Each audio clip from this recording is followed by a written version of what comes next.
L'un des premiers dilemmes que l'on rencontre lorsqu'on se lance dans la couture, c'est le choix de la machine.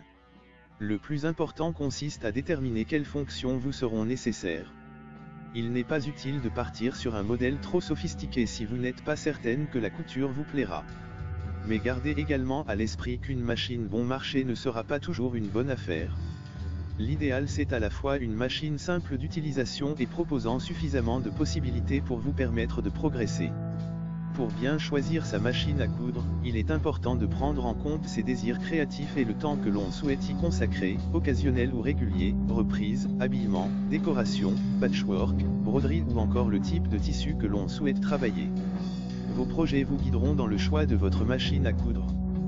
Quel que soit le budget que l'on souhaite investir ou l'usage que l'on attend de sa machine à coudre, elle doit proposer les points de couture de base, points droits, points zigzag et boutonnières, de préférence automatique en un temps, à défaut en 4 temps. Attention, la mention « boutonnière en 4 temps » signifie que vous devez changer 4 fois vos paramètres de couture afin de coudre les 4 côtés de la boutonnière.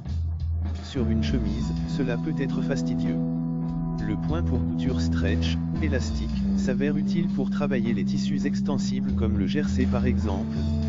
Enfin, le point de surjet, aussi appelé point overlock, permet de réaliser des ourlets de bonne facture, même si un point zigzag serré près du bord peut aussi faire l'affaire.